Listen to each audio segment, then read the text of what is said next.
मेरे प्रिय आत्मा, अभी अभी सूरज निकला।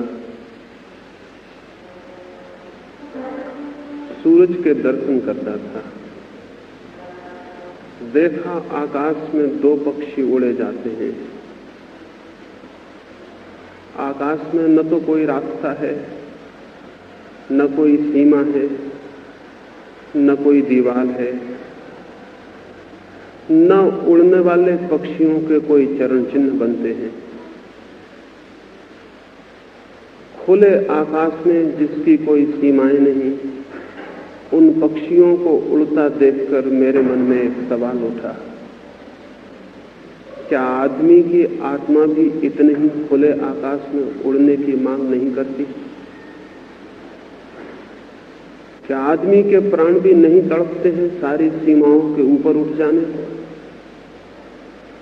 सारे बंधन तोड़ देने को, सारी दीवालों के पार, वहां जहां कोई दीवार नहीं, वहां जहां कोई फासले नहीं, वहां जहां कोई रास्ते नहीं, वहां जहां कोई चरण चिन्ह नहीं बनते, उस खुले आकाश में उठ जाने की मनुष्य की आत्मा की भी प्यास नहीं? उस खुले आकाश का नाम ही परमात्मा है। लेकिन आदमी तो पैदा होता है और बंधनों में बंध जाता है। चाहे पैदा कोई स्वतंत्र होता हो, लेकिन बहुत सौभाग्यशाली लोग ही स्वतंत्र जीते हैं और बहुत कम सौभाग्यशाली लोग स्वतंत्र होकर मर पाते हैं।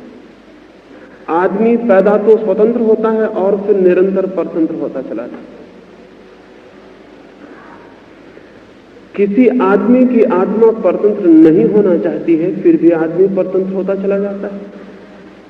तो ऐसा प्रतीत होता है कि शायद हमने परतंत्रता की बेड़ियों को फूलों से सजा रखा है, शायद हमने परतंत्रता को स्वतंत्रता के नाम दे रखे, शायद हमने कारागृहों को मंदिर समझ रखा है, और इसीलिए यह संभव हो सका है कि प्रत्येक आदमी के प्राण स्वतंत्र होना चाहते हैं और प्रत्येक आदमी परतंत्र ही जीता है और मरता है। बल्कि ऐसा भी दिखाई पड़ता है कि हम अपनी परतंत्रता की रक्षा भी करते हैं। अगर परतंत्रता पर चोट हो तो हमें तकलीफ भी होती है, पीड़ा भी होती है। अगर कोई हमारी परतंत्रता तोड़ देना चाहे तो वो हमें दुश्मन भी मालूम होता है। परतंत्रता से आदमी का ऐसा प्रेम क्या है? नहीं, परतंत्रता से किसी का भी प्रेम नहीं, लेकिन परतंत्रता को हमने स्वतंत्रता के शब्द और वस्त्र ओढ़ा रखे। एक आदमी अपने को हिंदू कहने में जरा भी अनुभव नहीं करता कि मैं अपनी गुलामी की सूचना कर रहा हूं। एक आदमी अपने को मुसलमान कहने में जरा भी नहीं सोचता कि मुसलमान होना मनुष्यता के ऊपर दीवार बनानी। एक आदमी किसी वाद में, किसी संप्रदाय में, किसी देश में अपने को बांधकर कभी भी नहीं सोचता कि मैंने अपना कारागृह अपने हाथों से बना लिया।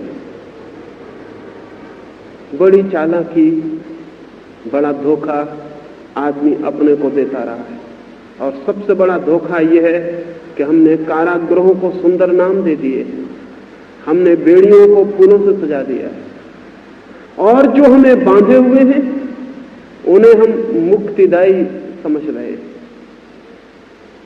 ये मैं पहली बात आज कहना चाहता हूं। जो लोग भी जीवन में क्रांति चाहते हैं, सबसे पहले उन्हें समझ लेना होगा, बंधा हुआ आदमी कभी भी जीवन की क्रांति से नहीं गुजर सकता है, और हम सारे ही लोग बंधे हुए लोग।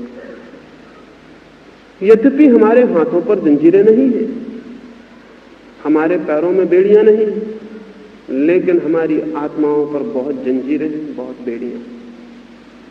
हाथ पैर पर बेड़ियां पड़ी हो तो दिखाई पड़ जाएंगी, आत्मा पर जंजीरें हो तो दिखाई भी नहीं पड़ती। अदृश्य बंधन इस बुरी तरह बांध लेते हैं कि उनका पता भी नहीं चलता, और जीवन भी हमारा एक कैद बन जाता है। अदृश्य बंधनों में सबसे अद्भुत बंधन सिद्धांतों के, शास्त्रों के और शब्दों के। एक गांव में एक दिन सुबह सुबह बुद्ध का प्रवेश हुआ। गांव के द्वार पर ही एक व्यक्ति ने बुद्ध को पूछा, आप ईश्वर को मानते हैं? मैं नास्तिक हूं, मैं ईश्वर को नहीं मानता हूं, आपकी क्या दृष्टि? बुद्ध ने कहा, ईश्वर है, ईश्वर के अतिरिक्त और कुछ भी सत्य नहीं। बुद्ध गांव के भीतर पहुंचे। एक दूसरे व्यक्ति ने बुद्ध को कहा, मैं आस्तिक हूं, मैं ईश्वर को मानता हूं, आप ईश्वर को मानते हैं? बुद्ध ने कहा, ईश्वर है ही नहीं, मानने का कोई सवाल नहीं उठता। ईश्वर एक असत्य है। पहले आदमी ने पहला उत्तर सुना था, दूसरे आदमी ने दूसरा उत्तर सुना था, लेकिन बुद्ध के साथ एक भिक्षु था आनंद, उसने दोनों उत्तर सुने। वो बहुत हैरान हो गया। सुबह ही बुद्ध ने कहा कि ईश्वर है, दोपहर बुद्ध ने कहा ईश्वर नहीं है। आनंद बहुत चिंतित हो गया कि बुद्ध का प्रयोजन क्या है। लेकिन सांझ फुर्सत होगी, रात सब लोग विदा हो जाएंगे, तब पूछ लेगा। लेकिन सांझ तो मुश्किल और बढ़ गई। एक तीसरे आदमी ने आके पूछा कि मुझे कुछ भी पता नहीं है कि ईश्वर है या नहीं, मैं आपसे पूछता हूं, आप मानते हैं ईश्वर है या नहीं? बुद्ध उसकी बात सुनकर चुप रह गए और उन्होंने कोई भी उत्तर न दिया। रात जब सारे लोग विदा हो गए तो आनंद बुद्ध को पूछने लगा कि मैं बहुत मुश्किल में पड़ गया हूं, मुझे बहुत झंझट में डाल दिया आपने। सुबह कहा ईश्वर है, दोपहर कहा नहीं है, सांझ चुप रह गए, मैं क्या समझूं?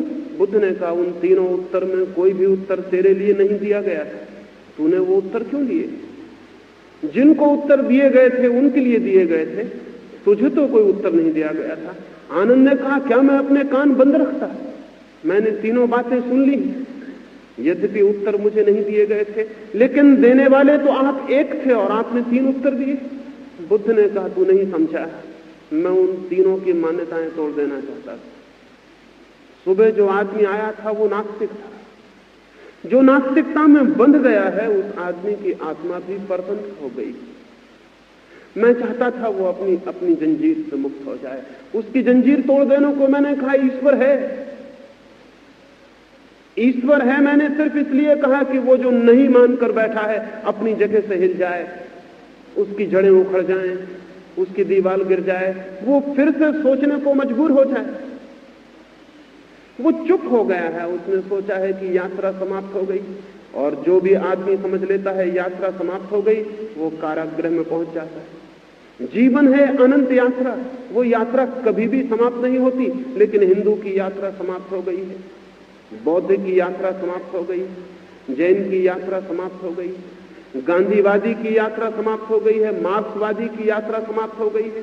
जिसको भी वाद मिल गया है उसकी यात्रा समाप्त हो गई है। उसने सत्य को पा लिया, वो सत्य को उपलब्ध हो गया है।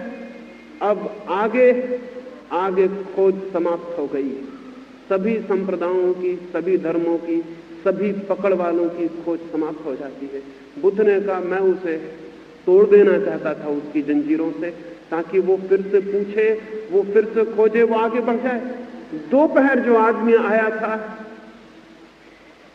वो आदमी आस्तिक था, वो मानकर बैठ गया था कि ईश्वर है।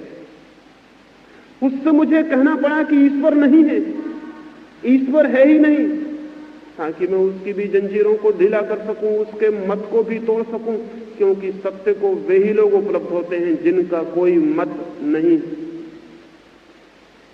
और सांझ जो आदमी आया था उसका कोई मत नहीं था। उसने कहा, मुझे कुछ भी पता नहीं है कि ईश्वर है या नहीं, इसलिए मैं भी चुप रह गया।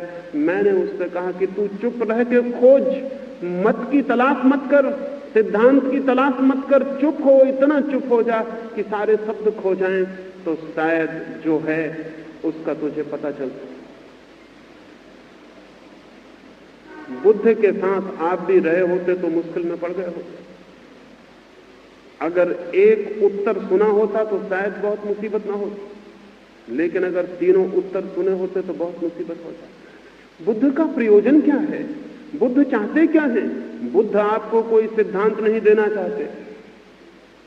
बुद्ध आपके जो सिद्धांत हैं उनको भी छीन लेना चाहते। बुद्ध आपके लिए कोई कारागृह नहीं बनाना चाहते। आपका जो बना कारागृह है उसको भी गिरा देना चाहते। ताकि वो खुला आकाश जीवन का खुली आंखों से देखने की क्षमता उपलब्ध हो सके। लेकिन इससे क्या होता है? बुद्ध चिल्लाते रहेंगे कि तोड़ दो सिद्धांत, और बुद्ध के पीछे लोग इकट्ठे हो जाएंगे और बुद्ध का सिद्धांत भी निर्मित कर लेंगे। दुनिया में जिन थोड़े से लोगों ने मनुष्य को मुक्त करने की चेष्टा की है, मनुष्य अजीब पागल है, उन्हीं लोगों को उसने अपना बंधन बना लिया। चाहे फिर वो बुद्ध हो, चाहे महावीर हो, चाहे मार्क्स हो और चाहे गांधी हो, चाहे कोई भी आदमी हो, जो भी मनुष्य को मुक्त करने की चेष्टा करता है, आदमी अजीब पागल है, उसी को अपना बंधन बना लेता है, उसी को अपनी जंजीर बना लेता है।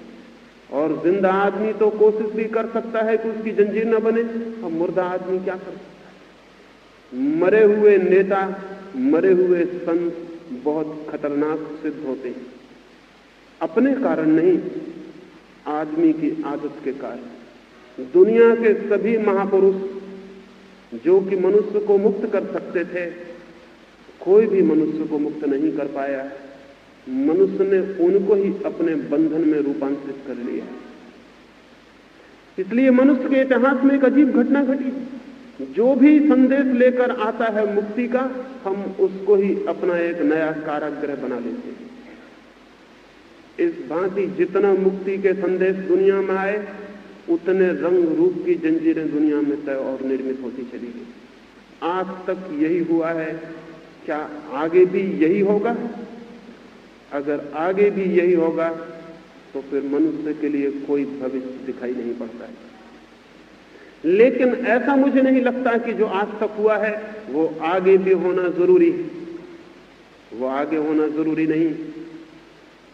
ये संभव हो सकता है कि जो आज तक हुआ है वो आगे न हो, और न हो सके तो मनुष्यता मुक्त हो सकती है। लेकिन मनुष्यता मुक्त हो या न हो, एक एक मनुष्य को भी अगर मुक्त होना है तो उसे अपने चित्त पर, अपने मन पर, अपनी आत्मा पर लगाई सारी जंजीरों को तोड़ देने की हिम्मत जुटानी पड़ती। जंजीरें बहुत मधुर हैं, बहुत सुंदर हैं, सोने की हैं, इसलिए और भी कठिनाई हो जाती।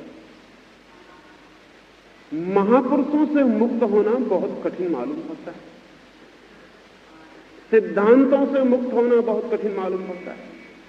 शास्त्रों से मुक्त होना बहुत कठिन मालूम होता है। और अगर कोई कहे तो वह आदमी दुश्मन मालूम होगा, क्योंकि हम इन सारी चीजों को मानकर निश्चिंत हो गए हैं। अब खोजने की और कोई जरूरत ना रही। और अगर कोई आदमी कहता है इनसे मुक्त हो जाओ, तो फिर खोजने की जरूरत शुरू हो जाती है, फिर मंजिल खो जाती है, फिर रास्ता सामने आ जाता है। रास्ते पर चलने में तकलीफ मालूम पड़ती है, मंजिल पर पहुंच जाने में आराम मालूम पड़ता है, क्योंकि मंजिल पर पहुंचने के बाद फिर कोई यात्रा नहीं, कोई श्रम नहीं। मनुष्य ने अपने आलस्य के कारण झूठी मंजिलें तय कर ली और हमने सब मंजिलें पकड़ रखी। पहली बात, पहला सूत्र जीवन क्रांति का मैं आपसे कहना चाहता हूं, और वो ये, एक स्वतंत्र चित्त चाहिए, एक मुक्त चित्त चाहिए। एक बंधा हुआ कैप्सूल के भीतर बंद, दीवालों के भीतर बंद, पक्षपातों के भीतर बंद, वाद और सिद्धांत और शब्दों के भीतर बंद चित्त कभी भी जीवन की क्रांति से नहीं गुजर सकता है। और अभागे हैं वे लोग जिनका जीवन एक क्रांति नहीं बन पाता, क्योंकि वे वंचित ही रह जाते हैं इस सत्य को जानने से कि जीवन में क्या छिपा, क्या था राज, क्या था आनंद, क्या था सत्य, क्या था संगीत, क्या था सौंदर्य। उस सब से ही वे वंचित रह जाते। मैंने सुना एक सम्राट ने अपनी सुरक्षा के लिए एक महल बनाया। उसने ऐसा इंतजाम किया था कि महल के भीतर कोई दुश्मन ना हो। उसने सारे द्वार दरवाजे बंद कर दिए, सिर्फ एक दरवाजा महल में रखा, और दरवाजे पर 1000 नंगी तलवारों का पहरा था। एक छोटा छेद भी नहीं था मकान में, सारे महल के द्वार दरवाजे बंद कर दिए थे। और फिर वो बहुत निश्चिंत हो गया। अब किसी खिड़की से, किसी द्वार से, दरवाजे से किसी डाकू की, किसी हत्यारे की, किसी दुश्मन के आने की कोई संभावना न। पड़ोस के राजा ने सुना, वो उसके महल को देखने आया। वो भी उसके महल को देखकर बहुत प्रसन्न हुआ। आदमी ऐसा पागल है, बंद दरवाजों को देखकर बहुत प्रसन्न होता है, क्योंकि बंद दरवाजों को वो समझता है सुरक्षा, सिक्योरिटी, सुविधा। उस राजा ने भी महल देखकर कहा हम भी एक ऐसा महल बनाएंगे, ये महल तो बहुत सुरक्षित है, इस महल में तो निश्चिंत रहा जा सकता है। जब पड़ोसी राजा द्वार पर आकर विदा हो रहा था और इस मित्र राजा के महल की प्रशंसा कर रहा था, तब सड़क पर बैठा हुआ एक बूढ़ा भिखारी जोर से हंसने लगा। उस भवन के मालिक ने पूछा तू हंसता क्यों, कोई भूल तुझे दिखाई पड़ती? उस भिखारी ने कहा एक भूल रह गई है महाराज, जब आप ये मकान तैयार करवाते थे तभी मुझे लगता था कि एक भूल रह गई है। उस सम्राट ने कहा कौन सी भूल? उस भिखारी ने कहा एक दरवाजा आपने रखा है, यही भूल रह गई। ये दरवाजा और बंद कर लें और भीतर हो जाएं तो फिर आप बिल्कुल सुरक्षित हो जाएंगे, फिर कोई भी किसी हालत में भीतर नहीं पहुंच सकता। उस सम्राट ने कहा पागल, फिर तो ये मकान कब्र हो जाए, अगर मैं एक दरवाजा और बंद कर लूं तो मैं मर जाऊंगा भीतर, फिर तो ये मौत हो जाएगी। उस भिखारी ने कहा इतना आपको समझ आता है कि एक दरवाजा और बंद कर लेने से आप मर जाएंगे, क्या आपको ये समझ में नहीं आता कि जितने दरवाजे आपने बंद किए हैं उसी मात्रा में आप मर गए? एक एक दरवाजा आपने बंद किया है, उसी मात्रा में जीवन से आपके संबंध टूट गए। अब एक दरवाजा बचा है, थोड़ा सा संबंध बचा है, आप थोड़े से जीवित हैं, इसको भी बंद कर देंगे तो बिल्कुल मर जाएंगे। लेकिन ये मकान कब्र है जिसमें एक दरवाजा है, ये दरवाजा और बंद हो जाए तो कब्र पूरी हो जाएगी। और अगर आपको ये लगता है कि एक दरवाजा बंद करने से मौत हो जाएगी तो जो दरवाजे बंद हैं उनको खोल लें, और अगर मेरी बात समझें तो सब दीवारें गिरा दें ताकि खुले सूरज के नीचे हो, खुले आकाश के नीचे पूरा जीवन उपलब्ध हो। लेकिन शरीर के लिए मकान जरूरी है और शरीर के लिए दीवारें भी जरूरी हैं, पर आत्मा के लिए न तो मकान जरूरी है और न दीवारें जरूरी। लेकिन जिनके पास शरीर को छिपाने के लिए मकान नहीं, उन्होंने भी अपनी आत्मा को छिपाने के लिए दीवारें और मकान बना रखे। जो खुले आकाश के नीचे सोते हैं उनकी आत्माएं भी खुले आकाश में नहीं उड़ती। जिनके शरीर पर वस्त्र नहीं है उन्होंने भी आत्मा के लिए लोहे के वस्त्र पहना रखे। और फिर आदमी पूछता है हम दुखी क्यों हैं, फिर आदमी पूछता है हम पीड़ित क्यों हैं, फिर आदमी पूछता है आनंद कहां मिलेगा? कभी परतंत्र चित्त को आनंद मिला है? कभी परतंत्रता ने सुख जाना है? कभी परतंत्र व्यक्ति कभी भी किसी भी स्थिति में सत्य को, सौंदर्य को उपलब्ध हुआ है? मैं एक घर में मेहमान था, एक बहुत प्यारी चिड़िया उस घर के लोगों ने कैद कर रखी। जिस पिंजरे में वो चिड़िया बंद थी वो चारों तरफ कांच से घिरा था। चिड़िया को बाहर का जगत दिखाई पड़ता होगा,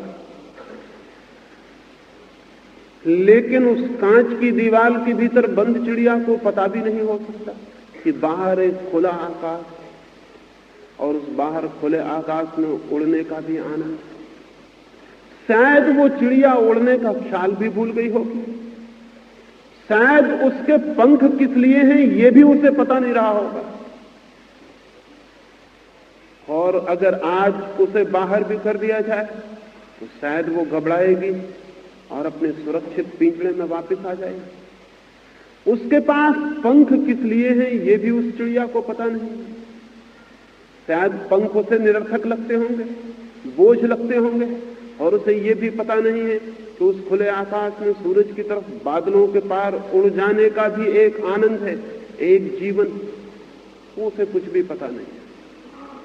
उस चिड़िया को कुछ भी पता नहीं है, हमें पता है। हमने भी कांच की दीवारें बना रखी, उन कांच की दीवारों के पार, बियॉन्ड, उनके अतीत भी कोई लोग, जहां कोई सीमा नहीं छूटी, जहां आगे और आगे अनंत विस्तार, जहां सूरज, जहां बादलों का अतीत, आगे खुला आकाश, नहीं, हमें भी उसका कोई पता नहीं। शायद हमें भी आत्मा एक बोझ मालूम पड़ती है, और हम में से बहुत से लोग अपनी आत्मा को खो देने की हर चेष्टा करते हैं। हमें आत्मा भी एक बोझ मालूम पड़ती है, इसलिए शराब पी के आत्मा को भुला देने की कोशिश करते, संगीत सुन के भुला देने की कोशिश करते, किसी तरह आत्मा भूल जाए इसकी चेष्टा करते। वह आत्मा भी एक बोझ है, जैसे उस चिड़िया को पंख बोझ मालूम होते हैं, क्योंकि हमें पता नहीं कि एक आकाश है जहां आत्मा भी पंख बन जाती है, और आकाश की एक उड़ान है जिस उड़ान की उपलब्धि का नाम ही प्रभु है, परमात्मा है। धर्म मनुष्य को मुक्त करने की कला है। अगर ठीक से कहूं तो धर्म मनुष्य के जीवन में क्रांति लाने की कला है। इसलिए कायर कभी धार्मिक नहीं हो सकते, डरे हुए लोग, भयभीत लोग कभी धार्मिक नहीं हो सकते, बल्कि भयभीत और डरे लोगों ने जो धर्म पैदा किया है वो धर्म जरा भी नहीं है, वो धर्म से बिल्कुल उल्टी चीज है, वो अधर्म से भी बदतर है। क्योंकि अधार्मिक आदमी भी साहसी हो सकता है, और जो आदमी साहसी है वो बहुत दिन तक अधार्मिक नहीं रह सकता। अधार्मिक आदमी भी विचारशील होता है, और जो आदमी विचारशील है वो बहुत दिन तक अधार्मिक नहीं रह सकता। रामकृष्ण के पास केशव चंद्र मिलने गए थे, केशव चंद्र विवाद करने गए थे रामकृष्ण से, रामकृष्ण की बातों का खंडन करने गए थे। सारे कलकत्ते में खबर थी कि चलें केशव चंद्र की बातें सुने। रामकृष्ण तो गांव के गंवार हैं, क्या उत्तर दे सकेंगे केशव चंद्र का? केशव चंद्र बड़ा पंडित, बड़ी भीड़ इकट्ठी हो गई। रामकृष्ण के शिष्य बहुत डरे हुए थे, केशव के सामने रामकृष्ण क्या बात कर सकेंगे, कहीं ऐसा ना हो कि फजीयत हो जाए। सब तो मित्र डरे थे, लेकिन रामकृष्ण बार बार द्वार पर आकर पूछते थे, केशव अभी तक आए नहीं। एक भक्त ने कहा भी कि आप पागल होकर प्रतीक्षा कर रहे हैं, और आपको पता नहीं कि आप दुश्मन की प्रतीक्षा कर रहे हैं। वो आके आपकी बातों का खंडन करेंगे, वो बहुत बड़े तार्किक हैं। रामकृष्ण कहने लगे, वही देखने के लिए मैं आतुर हो रहा हूं, क्योंकि इतना तार्किक आदमी अधार्मिक कैसे रह सकता है, यही मुझे देखना है। इतना विचारशील आदमी कैसे धर्म के विरोध में रह सकता है, यही मुझे देखना है। ये असंभव। केशव आए और केशव ने विवाद शुरू किया। केशव ने सोचा था रामकृष्ण उत्तर देंगे, लेकिन केशव एक एक तर्क देते थे। रामकृष्ण उठ उठ के गले लगा लेते थे और आकाश की तरफ हाथ जोड़ के किसी को धन्यवाद देते थे। थोड़ी देर में केशव बहुत मुश्किल में पड़ गए, उनके साथ आए लोग भी मुश्किल में पड़ गए। आखिर केशव ने पूछा कि आप करते क्या हैं, मेरी बातों का जवाब नहीं देते, और हाथ जोड़कर आकाश में धन्यवाद किसको देते? रामकृष्ण ने कहा, मैंने बहुत चमत्कार देखे, ये चमत्कार मैंने नहीं देखा। इतना बुद्धिमान आदमी, इतना विचारशील आदमी धर्म के विरोध में कैसे रह सकता है? जरूर भगवान का चमत्कार है, इसलिए मैं उसको ऊपर धन्यवाद देता हूं। और तुमसे मैं कहता हूं कि तुम्हें मैं जवाब नहीं दूंगा, लेकिन जवाब तुम्हें मिल जाएंगे, क्योंकि जिसका चित्त इतना मुक्त होकर सोचता है वो किसी तरह के बंधन में नहीं रह सकता, वो अधर्म के बंधन में भी नहीं रह सकता। झूठे धर्म के बंधन तुमने तोड़ डाले हैं, अब जल्दी ही अधर्म के बंधन भी टूट जाएंगे, क्योंकि विवेक अंततः सारे बंधन तोड़ देता है। और जहां सारे बंधन टूट जाते हैं वहां जिसका अनुभव होता है वही धर्म है, वही परमात्मा। मैं कोई दलील न दूंगा, तुम्हारे पास दलील देने वाला बहुत अद्भुत मस्तिष्क, वो खुद ही दलील खोज लेगा। केशव सोचते हुए वापस लौटे और उस दिन रात उन्होंने अपनी डायरी में लिखा, आज मुझे एक धार्मिक आदमी से मिलना हो गया।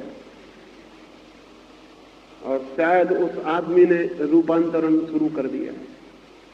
मैं पहली बार सोचता हुआ लौटा और उस आदमी ने मुझे कोई उत्तर भी नहीं दिया और मुझे विचार में डाल दिया। मनुष्य के पास विवेक है, लेकिन विवेक बंधन में है, और जो विवेक बंधन में है वो सत्य तक नहीं पहुंच सकता है। हमें सोच लेना है एक एक व्यक्ति को, हमारा विवेक बंधन में तो नहीं। अगर मन में कोई भी संप्रदाय है तो विवेक बंधन में है। अगर मन में कोई भी शास्त्र है तो विवेक बंधन में, अगर मन में कोई भी महात्मा है तो विवेक बंधन में। और जब मैं ये कहता हूं तो लोग सोचते हैं शायद मैं महात्माओं और महापुरुषों के विरोध में हूं। मैं किसी के विरोध में क्यों होने लगा? मैं किसी के भी विरोध में नहीं हूं, बल्कि सारे महापुरुषों का काम ही यही रहा है कि आप बंध न जाएं। सारे महापुरुषों की आकांक्षा यही रही है कि आप बंध न जाएं, क्योंकि जिस दिन आपके बंधन गिर गए आप भी वही हो जाएंगे जो महापुरुष हो जाते हैं। महापुरुष मुक्त हो जाता है और हम अजीब पागल लोग हैं, हम उसी मुक्त महापुरुष के पीछे बंध जाते हैं, समस्त वाद बांध लेते हैं। वाद से छूटे बिना जीवन में क्रांति नहीं होती है, नहीं हो सकती। लेकिन हमें ख्याल भी नहीं आता कि हम बंधे हुए लोग हैं। अगर मैं अभी कहूं कि हिंदू धर्म व्यर्थ है, या मैं कहूं कि इस्लाम व्यर्थ है, या मैं कहूं कि गांधीवाद से छुटकारा जरूरी है, तो आपके मन को चोट लगती। अगर चोट लगती है तो आप समझ लेना कि आप बंधे हुए आदमी। चोट किसको लगती है? चोट का कारण क्या है? चोट कहां लगती है हमारे भीतर? चोट वहीं लगती है जहां हमारे बंधन है। जिस चित्त पर बंधन नहीं है उसे कोई भी चोट नहीं लगती। इस्लाम खतरे में है तो वे जो इस्लाम के बंधन से बंधे हैं खड़े हो जाएंगे युद्ध के लिए, संघर्ष के लिए, उनके छुरे बाहर निकल आएंगे। हिंदू धर्म खतरे में है तो वे जो हिंदू धर्म के गुलाम हैं वे खड़े हो जाएंगे लड़ने के। और अगर कोई मार्क्स को कुछ कह दे तो जो मार्क्स के गुलाम है वो खड़े हो जाएंगे, और अगर कोई गांधी को कुछ कह दे तो जो गांधी के गुलाम है वो खड़े हो जाएंगे। लेकिन ये गुलामी चाहे किसी के साथ हो, मेरे साथ हो सकती। अभी मुझे बंबई में किसी ने कहा कि किसी मेरे मित्र ने कुछ अखबार में मेरे संबंध में लेख लिखे होंगे, तो किन्हीं दो व्यक्तियों ने उन मित्र को कहीं रास्ते में पकड़ लिया और कहा कि अब अगर आगे लिखा तो गर्दन दबा देंगे। मुझे बंबई में किसी ने कहा, तो मैंने कहा कि जिन्होंने उनको पकड़ के कहा कि गर्दन दबा देंगे वो मेरे गुलाम हो गए, वो मुझसे बंध गए। मैं अपने से नहीं बांध लेना चाहता हूं किसी को। मैं चाहता हूं कि प्रत्येक व्यक्ति किसी से बंधा हुआ न रह जाए। एक ऐसी चित्त की दशा हो कि हम किसी से बंधे हुए नहीं। उसी हालत में एक क्रांति तत्काल होनी शुरू हो जाती है, एक एक्सप्लोजन, एक विस्फोट हो जाता है। जो आदमी किसी से भी बंधा हुआ नहीं है उसकी आत्मा पहली दफे अपने पर खोल लेती है खुले आकाश में और उड़ने के लिए तैयार हो जाती है। बंधा हुआ आदमी का मतलब है पंख बंधे हैं जमीन से, पैर गड़े हैं जमीन में, उड़ेंगे कैसे? और फिर हम पूछेंगे कि चित्त दुखी है, अशांत है, परेशान है, आनंद कैसे मिले, परमात्मा कैसे मिले, सत्य कैसे मिले, मोक्ष कैसे मिले, निर्वाण कैसे मिले? कहीं आकाश में नहीं है निर्वाण, कहीं दूर 7 आसमानों के पार नहीं है मोक्ष, यही है और अभी है। और उस आदमी को उपलब्ध हो जाता है जो कहीं भी बंधा हुआ नहीं है, जिसकी कोई क्लिंगिंग नहीं है, जिसके हाथ किसी दूसरे के हाथ को नहीं पकड़े हुए, जो अकेला है और अकेला खड़ा है, और जिसने इतनी साहस और इतनी हिम्मत जुटा ली है कि अब वो किसी का अनुयायी नहीं है, किसी का पीछे चलने वाला नहीं है, किसी का अनुकरण करने वाला नहीं है, अब वो किसी का मानसिक गुलाम नहीं है, मेंटल स्लेवरी उसकी नहीं है। लेकिन हम कहेंगे कि मैं जैन हूं और कभी न सोचेंगे कि हम महावीर के मानसिक गुलाम हो गए। कहेंगे मैं कम्युनिस्ट हूं और कभी ना सोचेंगे कि हम मार्क्स और लेनिन के मानसिक गुलाम हो गए। कहेंगे मैं गांधीवादी हूं और कभी ना सोचेंगे कि हम गांधी के गुलाम हो। दुनिया में गुलामों की कतारें लगी हैं, गुलामी के नाम अलग अलग हैं, लेकिन गुलामी कायम है। मैं गुलामी नहीं बदलना चाहता कि एक आदमी से छोड़ा के दूसरे की गुलामी आपको पकड़ा दी जाए, उसमें कोई फर्क नहीं पड़ता। वो वैसे ही है जिससे लोग मरघट लाश को ले जाते हैं कंधे पर रख के, एक कंधा दुखने लगता है तो दूसरे कंधे पर रख लेते, थोड़ी देर में दूसरा कंधा दुखने लगता है, फिर कंधा बदल लेते। आदमी गुलामियों में कंधे बदल रहा है। अगर गांधी से छूटता है तो मार्क्स से जकड़ जाता है, अगर महावीर से छूटता है तो मोहम्मद को पकड़ लेता है, अगर एक बात से छूटता है तो फौरन पहले इंतजाम कर लेता है कि किसको पकड़ूंगा। लोग मेरे पास पूछने आते हैं कि आप कहते हैं ये गलत है वो गलत है, आप हमें ये बताइए कि सही क्या है। वो असल में ये पूछ रहे हैं कि फिर हम पकड़ें क्या, वो हमें बताइए। जब तक हमें पकड़ने को ना हो तब तक हम छोड़ेंगे नहीं। और मैं आपसे कह रहा हूं पकड़ना गलत है, मैं ये नहीं कह रहा हूं कि आप क्या पकड़ें, मैं आपसे कह रहा हूं पकड़ना गलत है। क्लिंगिंग एज सच, वो गांधी से है, बुद्ध से है या मुझसे है, इससे कोई फर्क नहीं पड़ता, किसी से भी है। पकड़ने वाले चित्त का स्वरूप एक ही है। पकड़ने वाला चित्त खाली नहीं रहना चाहता, वो चाहता है कहीं ना कहीं मेरी मुट्ठी बंधी रहनी चाहिए, मुझे कोई सहारा होना चाहिए। और जब तक कोई आदमी किसी के साथ सहारा खोजता है तब तक उसकी आत्मा के पंख खुलने की स्थिति में नहीं आते। जब आदमी बेसहारा हो जाता है, सारे सहारे छोड़ देता है, सब सहारे छोड़ देता है, हेल्पलेस खड़ा हो जाता है और जानता है कि मैं अकेला हूं। और यही सच है कि एक एक आदमी बिल्कुल अकेला है।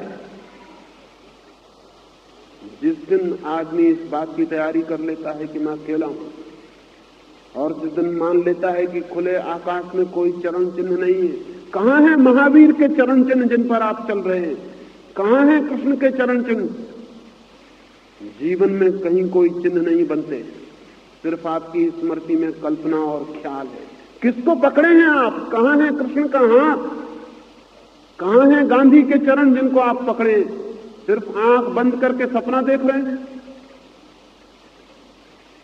सपने देखने से कोई आदमी मुक्त नहीं होता। न गांधी के चरण आपके हाथ में है, न कृष्ण के, न राम के। कोई चरण आपके हाथ में नहीं है। आप अकेले खड़े हैं, आंख बंद करके कल्पना कर रहे हैं कि मैं किसी को पकड़े हूं। जितनी देर तक आप ये कल्पना किए हुए हैं उतने देर तक आपके अपनी आत्मा के जागरण का अवसर पैदा नहीं होगा, और तब तक आपके जीवन में वो क्रांति नहीं हो सकती जो आपको सत्य के निकट ले आए। न जीवन में वो क्रांति हो सकती है कि जीवन के सारे पर्दे खुल जाएं, उसका रहस्य खुल जाए, उसकी मिस्ट्री खुल जाए और आप जीवन को जान सकें और देख सकें। बंधा हुआ आदमी आंख पर चश्मे लगाए हुए जीता है, खिड़कियों में से, छेदों में से देखता है दुनिया को। जिससे कोई एक छेद कर ले दीवार में और उसमें से देखे आकाश को, उसे जो भी दिखाई पड़ेगा वो उस छेद की सीमा से बंधा होगा, वो आकाश नहीं होगा। जिसे आकाश देखना है उसे दीवारों के बाहर आ जाना चाहिए। और कई बार कितनी छोटी चीजें बांध लेती हैं हमें पता भी नहीं होता। रविन्द्रनाथ एक रात नाव में यात्रा कर रहे थे, छोटी सी मोमबत्ती जला के कोई किताब पढ़ते रहे। आधी रात को थक गए तब मोमबत्ती फूंक मार के बुझा दी, किताब बंद की, एकदम देख के हैरान हो गए। वो छोटा सा बजरा नाव, उसमें बैठे थे। जैसे ही मोमबत्ती बुझी, चारों तरफ से पूर्णिमा की रात थी बाहर। उस मोमबत्ती के कारण पता ही नहीं चलता था कि बाहर पूर्णिमा की रात भी है। छोटी सी मोमबत्ती इतने बड़े चांद को रोक सकती? मोमबत्ती के बुझते ही सारे चांद की किरणें बजरे के रंध्र रंध्र छिद्र छिद्र से, खिड़की से, द्वार से भीतर आके नाचने लगी। रविन्द्रनाथ भी उन किरणों के साथ खड़े होकर नाचने लगे। उस रात उन्होंने एक गीत गाया और उस गीत में कहा कि मैं कैसा पागल था, एक छोटी सी मोमबत्ती के प्रकाश में, मंदे धीमे गंदे प्रकाश में बैठा रहा और चांद का प्रकाश बाहर बरसता था, उसका मुझे कुछ पता ही न था। मैं अपनी मोमबत्ती से ही बंधा रहा। जब मोमबत्ती बुझ गई तब मुझे पता चला कि बाहर द्वार पर अनंत आलोक भी प्रतीक्षा करता। मोमबत्ती के बुझते ही वो भीतर आ गए। जो आदमी भी मत की, सिद्धांत की, शास्त्र की मोमबत्तियों को जलाए बैठे रहते हैं, वो परमात्मा के अनंत प्रकाश से वंचित रह जाते। मत बुझ जाए तो सत्य प्रवेश करता है। और जो आदमी सब पर पकड़ छोड़ देता है उस पर परमात्मा की पकड़ शुरू हो जाती। जो आदमी सब सहारे छोड़ देता है उसे परमात्मा का सहारा उपलब्ध हो जाता है। बेसहारा होना परमात्मा का सहारा पा लेने का रास्ता है। सब रास्ते छोड़ देना उसके रास्ते पे खड़े हो जाने की विधि है। सब शब्द सब सिद्धांतों से मुक्त हो जाना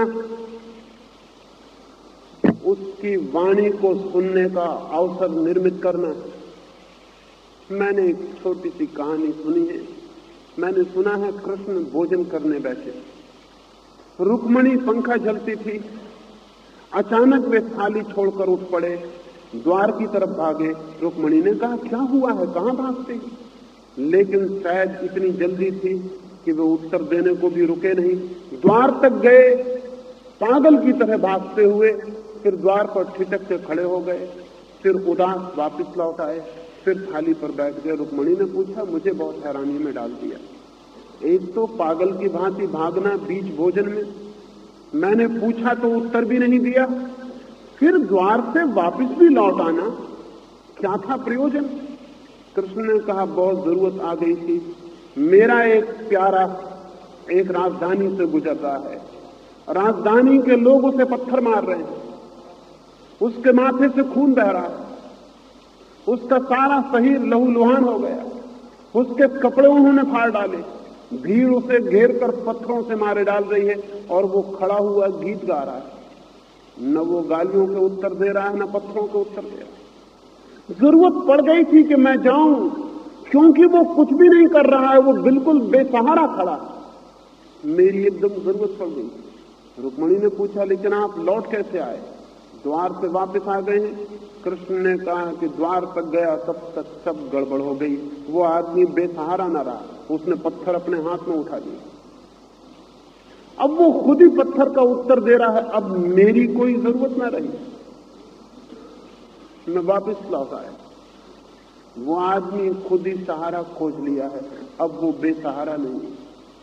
ये कहानी सच हो कि झूठ, इस कहानी के सच झूठ होने से मुझे कोई प्रयोजन नहीं, लेकिन एक बात मैं अपने अनुभव से कहता हूं, जिस दिन आदमी बेसहारा हो जाता है उसी दिन परमात्मा के सारे सहारे उसे उपलब्ध हो जाते।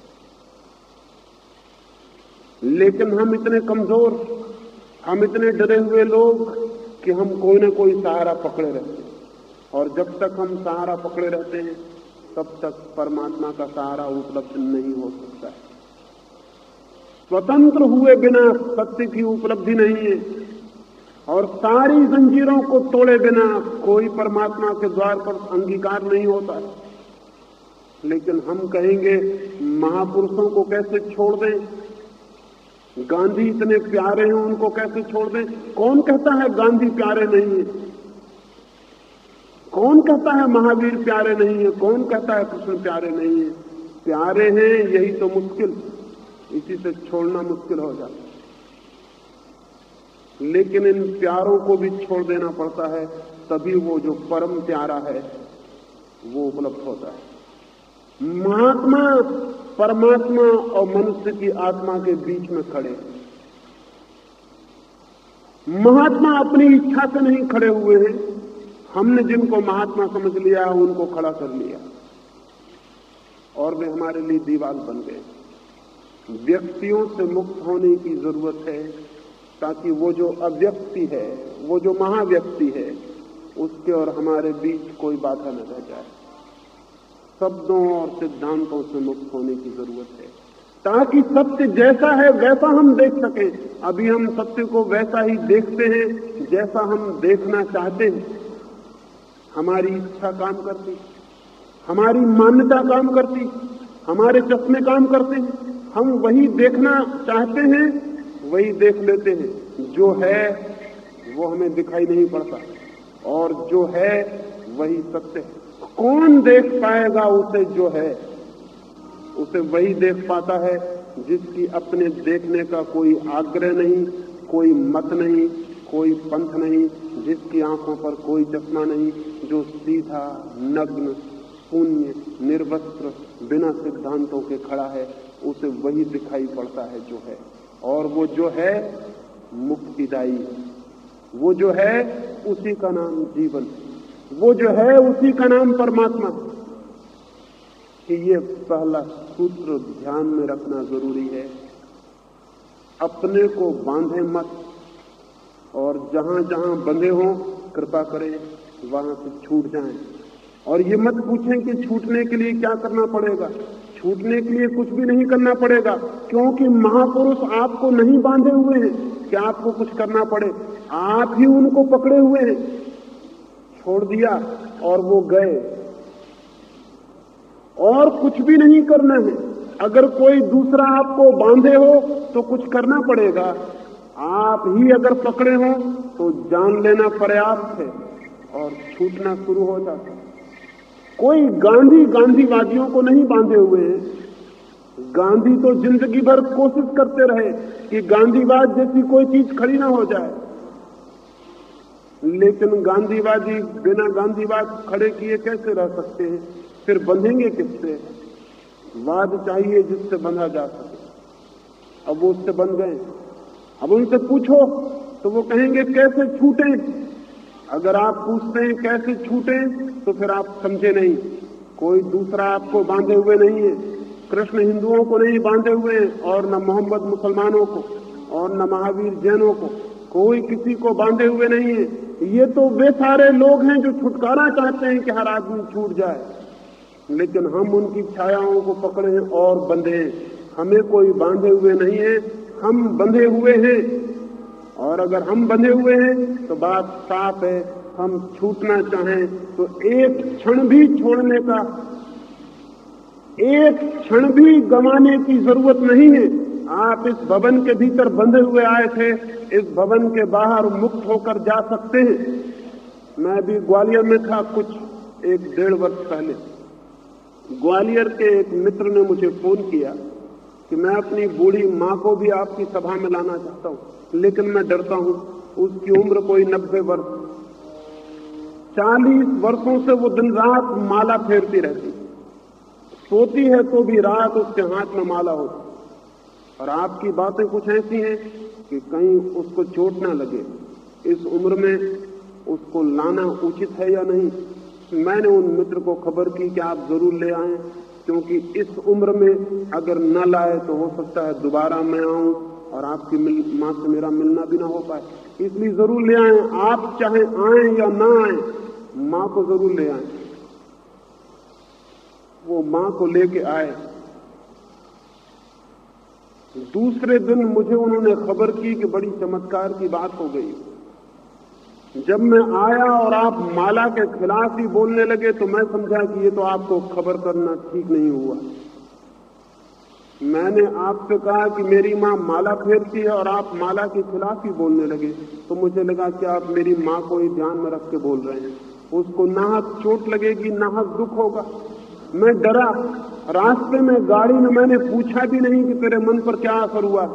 घर जाके मैंने पूछा कि कैसा लगा, तो मेरी मां ने कहा कैसा लगा? मैं माला वही मीटिंग में ही छोड़ आई। 40 साल का मेरा भी अनुभव कहता है कि माला से मुझे कुछ भी नहीं मिला, लेकिन मैं इतनी हिम्मत नहीं जुटा पा रही थी कि उसे छोड़ दूं। वो मुझे बात ख्याल आ गई, माला तो मुझे पकड़े हुए नहीं थी, मैं ही उसे पकड़े हुई थी। मैंने उसे छोड़ दिया, वो छूट गई। तो आप ये मत पूछना कि कैसे हम छोड़ दें, कोई आपको पकड़े हुए नहीं है। आप ही मुट्ठी बांधे हुए खोल दें और वो छूट जाए।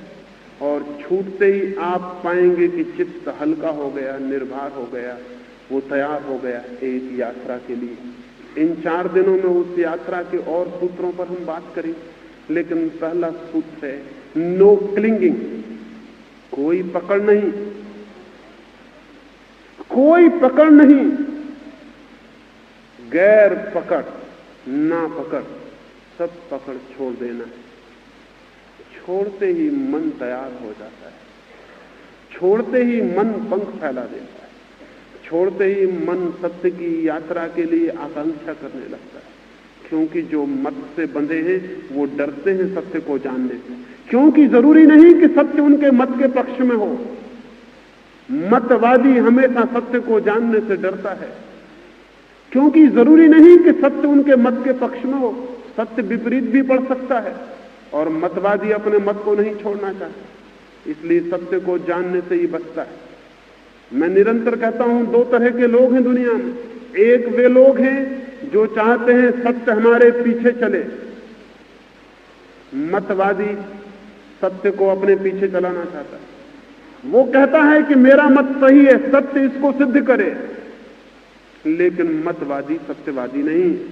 सत्यवादी कहता है मैं सत्य के पीछे खड़ा हो जाऊंगा, लेकिन जिसको सत्य के पीछे खड़ा होना है उसे मत छोड़ देना पड़ेगा, नहीं तो मत बाधा देगा, रोकेगा, अड़चन डालेगा। अगर आप हिंदू हैं तो आप धार्मिक नहीं हो सकते हैं, अगर आप ईसाई हैं तो आप धार्मिक नहीं हो सकते हैं। अगर धार्मिक होना है तो ईसाई, हिंदू और मुसलमान से मुक्ति आवश्यक है। अगर जीवन के सत्य को जानना है तो जीवन के संबंध में जो भी मत पकड़ा है उससे मुक्ति आवश्यक है। वो बूढ़ी औरत अद्भुत थी, छोड़ गई माला। माला की कीमत 4 आना तो रही ही होगी।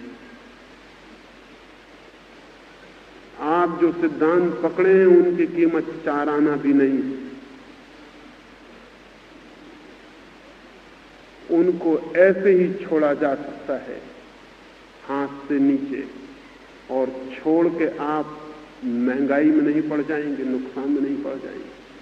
छोड़ते ही आप पाएंगे कि जो छूट गया है वो सत्य की तरफ जाने में बाधा था, और पहली बार आंख खुलेगी कि मैं जीवन को वैसा देख सकूं जैसा वो है।